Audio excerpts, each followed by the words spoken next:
Good afternoon. Good afternoon again. Before I introduce our next panel, if Greg Watt is here, I'd like Greg Watt to come up.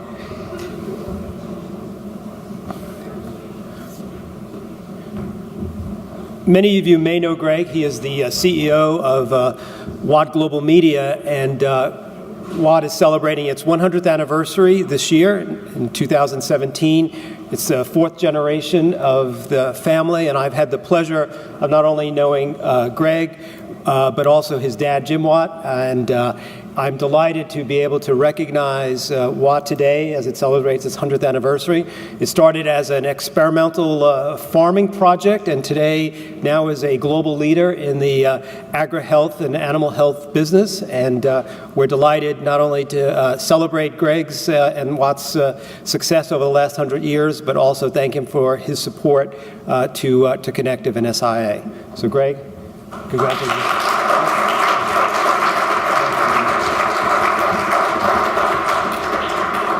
Just say a few words before the panel. Thank you very much, Mike. My great-grandfather, who started our business 100 years ago, 1917, acquired a publication. He had a couple partners at the time. It was called Poultry Tribune. He'd be fascinated today to find out how cool it is for local sourcing, farm to table, which is basically, that's what it was 100 years ago. We were serving farmers who raised chickens for primarily eggs. There was no national distribution. It was all local back then. Be absolutely fascinating. Thank you, Mike. Thank you to the Connective organization and the Connective community. We couldn't have gotten to where we are today without the people here in the audience.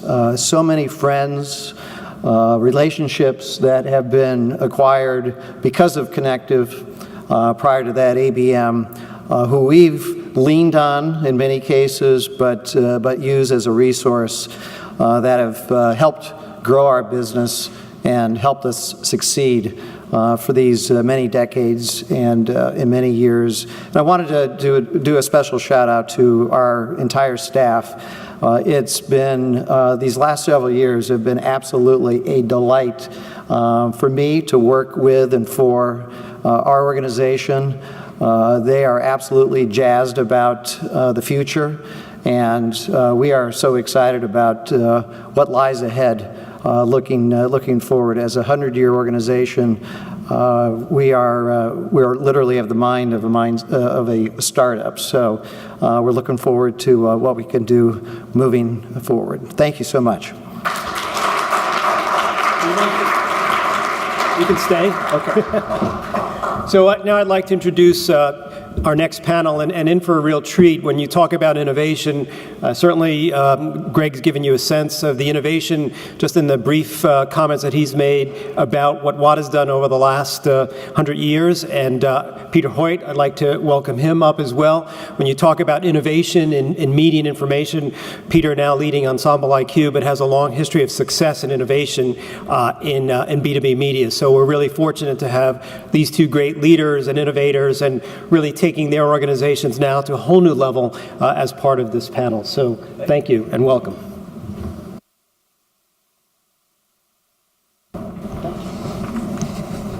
Well, we're excited to have Peter and Greg here. These are two leaders in this community. These are two friends of this community, very well known in this community. And although they're at very different places right now, we've got a 100-year-old privately held company. We've got a new company that's about a year old, now under private equity ownership, and really being brought together through 4 different distinct organizations. These are two leaders who are really responsible for charting the directions of their companies. And that's what we're going to be focused on today. Not so much where they see the revenue opportunity, but what's the process and how have they really directed their companies to be as efficient and effective as possible. Greg, let's start with you. Since you've got the 100-year legacy, this is a company that's obviously gone through a lot of different changes. Can you talk about what you've seen as major turning points for Watt over the years? How much time do we have? I'll digest it down to what. When they got automobiles, that was big. Yes, yes. Well, looking back before my time, and then as we get closer to when I've been a part of the organization, affecting it, World War II was a big part, because afterwards it was the industrialization of our economy, of the U.S., and serving farmers back before that. We had this publication I mentioned before, Poultry Tribune, served 500,000 farmers in the U.S. It was a paid magazine at that time. All of a sudden, the retail grocery industry begins to form. The supply chain had to serve it, and things changed, and we had to modify and change with that. So we've constantly listened and learned from what's going on in the market, what our customers are doing, the audience is doing, and shifted. We made a major pivot in the late 50s in going international, and have been global since the early 60s, and continue to be that way. Went into China in the 80s. First, we were actually, if not the first, we were one of the first B2B companies to serve the China market, and continue to do so today. And then as we get closer to more current times, that commitment to digital and audience, and then more recently is our professional workforce management and workforce planning that we feel has been a big difference maker. So it's a very short way of describing 100 years. Yeah. I mean, you went through a period of consolidation like many media and information companies did. Now you're on a growth track again. What's been the real key to keeping a 100-year-old company moving, avoiding inertia? Well, we really do, as I mentioned, we have the mindset of a startup in the way that we're structured now and the way we go out to market. That's been absolutely crucial in moving the business forward. Created a great deal of transparency in the organization. We communicate internally like crazy, so everybody understands what the objectives are, what the strategy is, and how we can all move forward together. So that has been our most, I would say, as we've entered into our 100th year and leading on up, those have been some of the most crucial moves organizationally that we've made, and it's all it's all centered around a very unique culture that we've developed. Okay, we're going to circle back to that culture, but the original title of this session was How Two Independents Have Really Repositioned for Growth, and that description wasn't really accurate because EnsembleIQ isn't really an independent. You've got companies that have been independent before, Path to Purchase, Edgel, Stagnito, coming together. Peter, can you talk about what's been your experience going from an independent owner to somebody working with private equity? It's very different. So I ran the Path to Purchase Institute. I started it 28 years before I sold it. I didn't have the patience to wait 100, but got through 28 years, and we paddled our own canoe. We had no debt. We had a war chest that we built up over the years. We could make decisions. We could have a 10-year horizon to accomplish something, and really did what we wanted to do according to what we thought was best for the markets that we were serving. All of that's true in a situation like this, where the Institute has been merged with what was Stagnito Publishing and Edgel Communications. We've acquired some titles in Canada. We had some titles from Fulcrum that hadn't really been integrated yet. We acquired more from Rogers. There's a research company called Carbon View, which is still being integrated. So it's really like 6 companies that are being brought together and being integrated. And the differences are legion. First and foremost, that I have a boss, and it's fortunate because he's very wise and empathetic and sitting over there. But working with the board, working with a much larger structure is a totally different experience. And it was discombobulating at first for me because it was just so unusual to what we were used to. But with that comes a big finance department, a sophisticated HR department, sophisticated audience development department. There's just all these resources that we never had. And you get very good at pulling yourself up by your bootstraps and doing things with very little. But once you have those resources, it's just remarkable. The opportunity to scale and create much, if you think about the work that I did for all those years, it was a pretty small portrait that we painted, and now we've got a mural to fill, and the capability to do it. So accountability and working with and through gaining approval along the steps is the biggest difference, right? Because you're not just independent, but the resources are fantastic. You talked about having a mural to fill. What's changed about how you really gauge success within this new organization, this combined organization, as opposed to when you were a standalone? Well, scale. So, the Institute, when we sold it, was $12 million.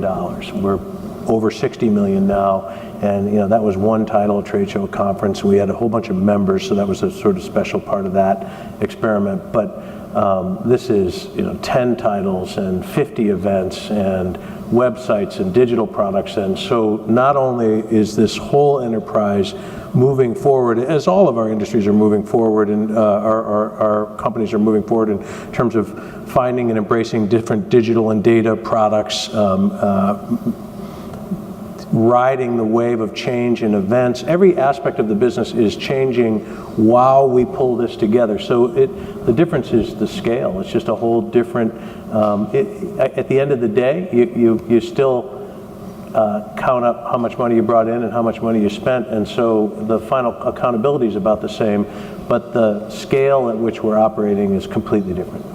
You've used the word accountability, and that seems to be a common theme with both your organizations as far as holding executives, employees accountable, but also making sure that they understand the vision of the companies. I'd like you guys to talk a little bit about some of the processes that you've put into place to make that so. I know at Watt you've got some very specific programs to achieve that, like Row, like Line of Sight. Greg, can you talk a little more specifically about what those programs are? We took a step back in 2011. We had been hiring a lot of new skill sets and a lot of young staff coming in, and I was personally concerned how we're going to keep this great group of people that was coming into the organization, how we're going to retain. And I also saw that there was a gap between what they were contributing, pushing on up to the organization, and what was really happening. And we weren't getting all of what they could contribute to the organization. They didn't understand all of what we were doing and why. So we had to connect those dots and do them quickly. I didn't know what I was looking for. We didn't know what we were looking for, and through reading one of Daniel Pink's books, Drive, we came across the Results Only Work Environment. ROW is the acronym. And it is something we felt like was perfect for our organization. It's based on clarity of developing goals and timelines with every single position in the organization.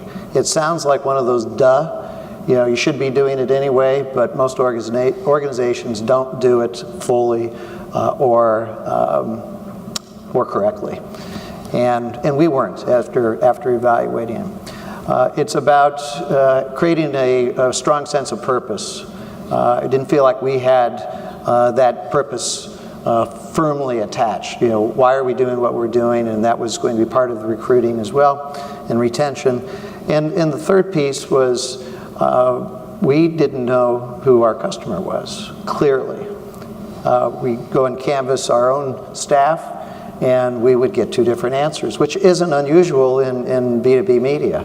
I would ask peers and friends, and I was getting different answers. I knew that was a problem, ultimately. So as we embraced the results-only work environment, we answered those questions. We established who our customer was. In our case, it's the audience. That's who we're focused on.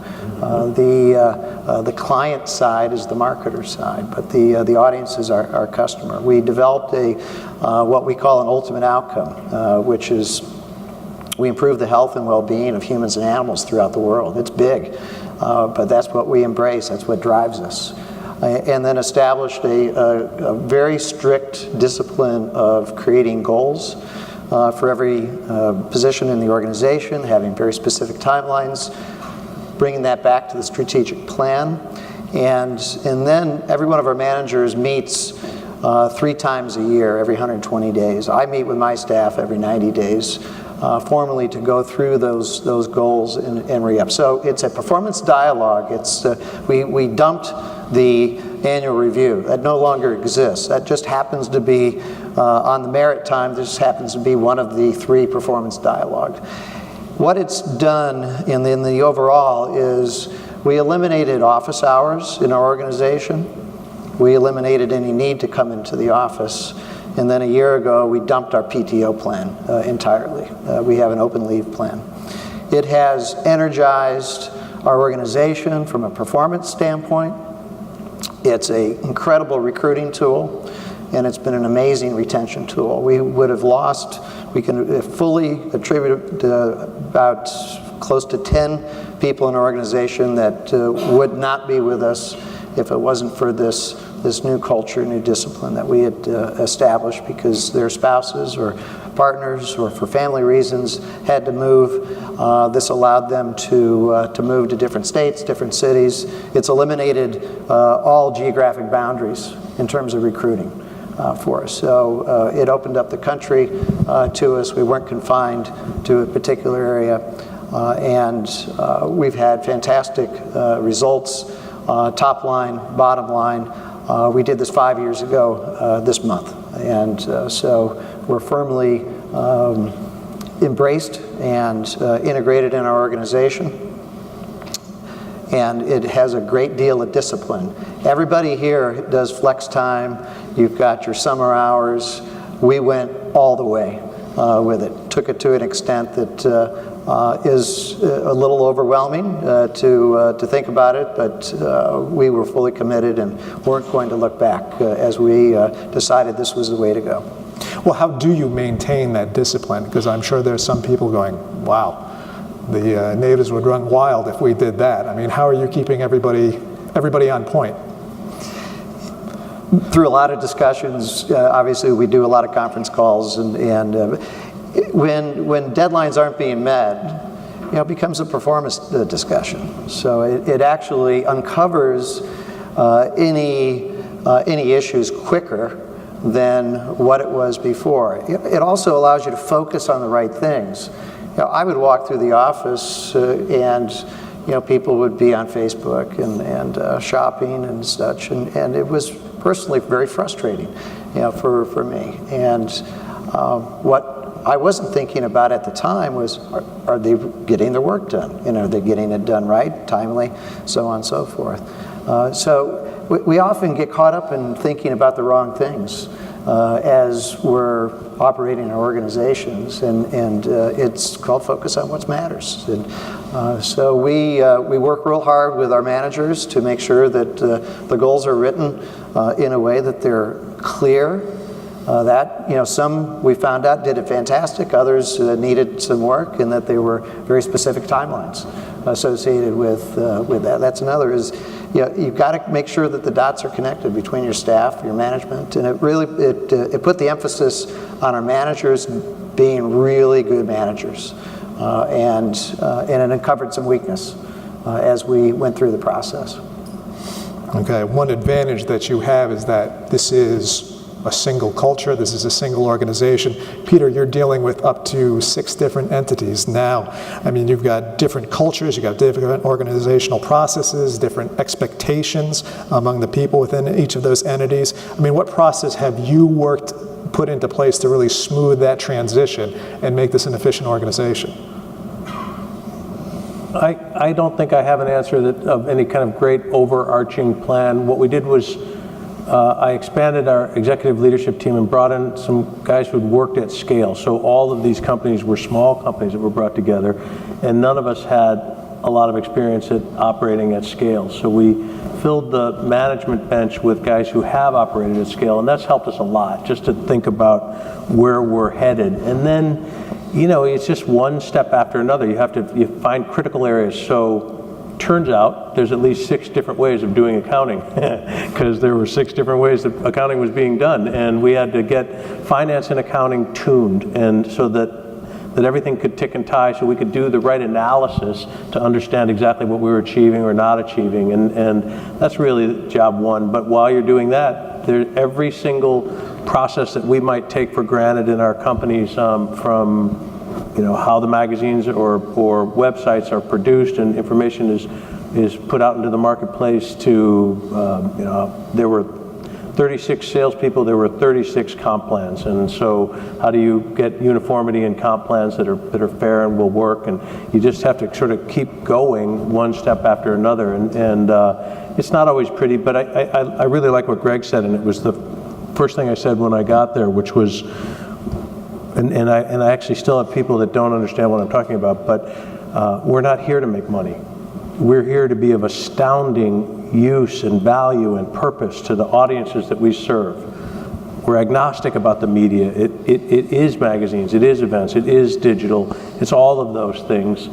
But unless we're of astounding use and value and purpose to the audiences that we serve, it's really hard to make money. But when you are, and you can prove that, when you know it and that is your purpose, then being of value to advertisers who take advantage of the stages that we've created is not a hard sell. And that's the thing that we're trying to drive through most of all, is you've seen that Simon Sinek's golden circle, like everybody knows what your company does, pretty much.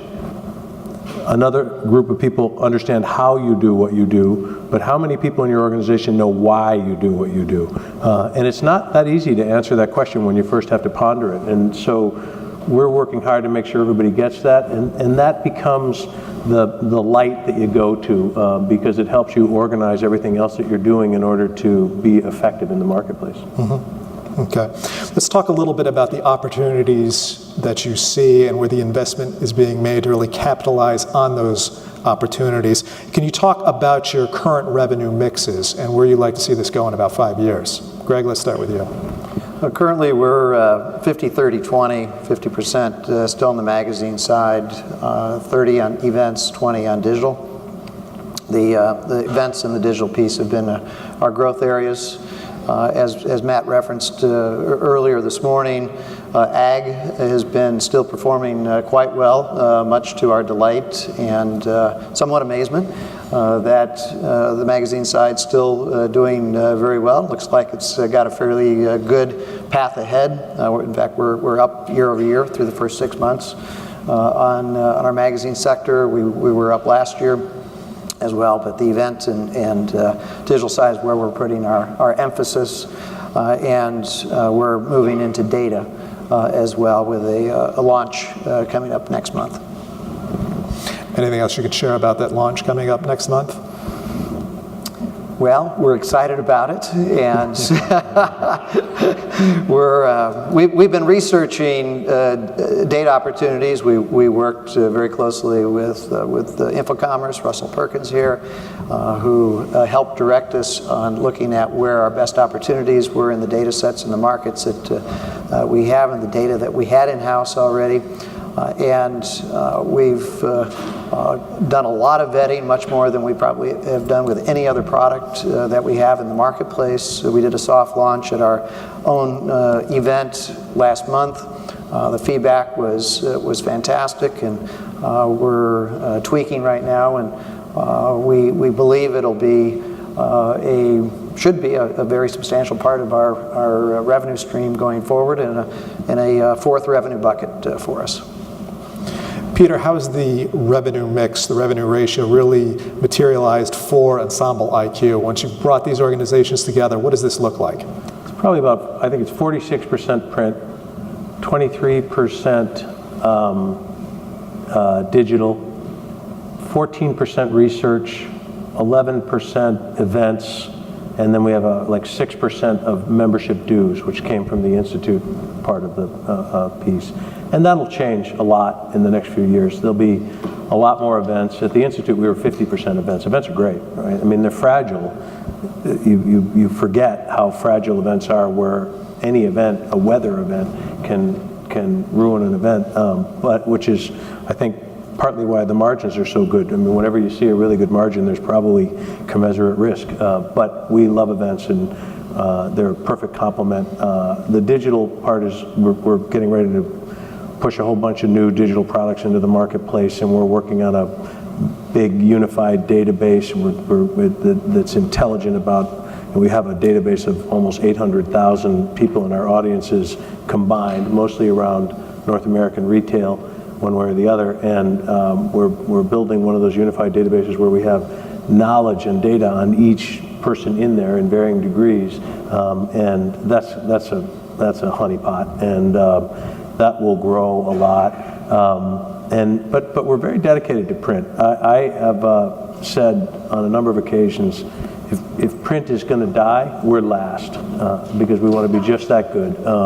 It's when you get this capability of looking at your database and understanding, what else do they subscribe to, what else do they attend, what websites do they visit, what emails do they click, and you can have a profile of your audience like that. You can see there's not that much overlap. There's whole big parts of our audiences that still just read print and don't want to give you their email. They will never give you their email. And there's other guys who are all digital. And so to really serve your audience, once you can understand what media they're using, it needs to be integrated. And we think print's got a lot of legs on it still.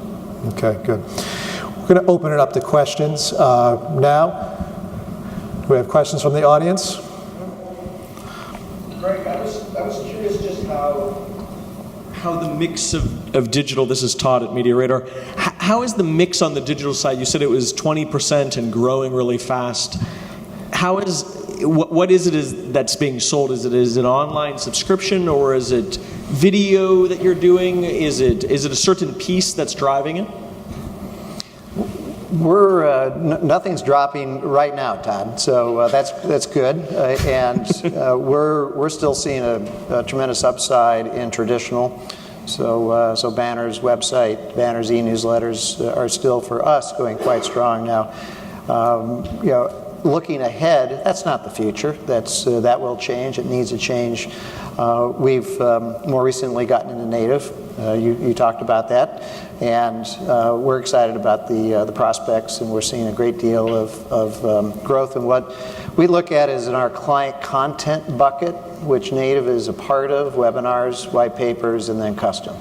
So we redefined our focus to rather than looking at each as an individual and drilling down. I mean, we do that, but we want to grow the whole pot. And so as long as, and those are going to ebb and flow, those four pieces are going to ebb and flow depending on what the client needs are, and just as long as the whole piece is growing. So we're forecasting and are tracking real well to have a 35% year-over-year increase in that bucket for 2017. Thank you. Yes, in the back.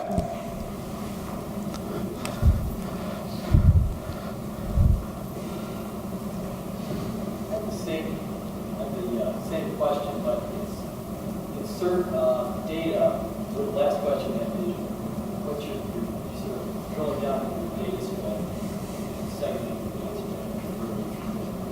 get a little more specific. Is that a question for Peter or both of us? Or? I was hoping it was for you because I couldn't really hear it. So what are we doing with data? How are we drilling into data? Data strategies. Do you want to go first? Can you hear me now? Yeah. So the question is, take the last question, just replace the word digital with the word data, and meaning just get a little more specific on your data strategy. How are you breaking it down? What are you looking at specifically, instead of just generally talking about it? I'll take a whack. Okay. So The central to the success of the Path to Purchase Institute, which is the company I sold, and we were an industry association that dealt with all aspects of shopper marketing, which is a form of consumer marketing, and we have hundreds of members, all the major CPGs, all their agencies, research companies, consultants, POP companies, all paid dues to gain access to the Institute, and most of the reason that they joined, they stayed for the company and the experience, but they joined for the data. So we have a website that was of particular interest to people who are in that space, and it includes hundreds of thousands of images of in-store activations. So if Coca-Cola or Gallo or Revlon have a new in-store merchandising effort, we've probably taken a picture of it. We have people in the field taking pictures now, and then those get tagged. So I can say, I'm interested in minority cosmetics, counter units, Walgreens, whatever you want to put in the parameters, and those images will pop up, and there's usually some information attached to that. So it's really important to a very specific group of people. With this wider lens that we have, we're going to look to enrich that database to make it even more sticky for more functions in some of the same companies, so we can charge more and be more deeply embedded in those firms. So it's that sort of thing that is one of the ways that we look at data. In our case, as I mentioned before, we'll be expanding our data universe in how we're going to market, previous to what will be this new subscription product that we're bringing out to the marketplace.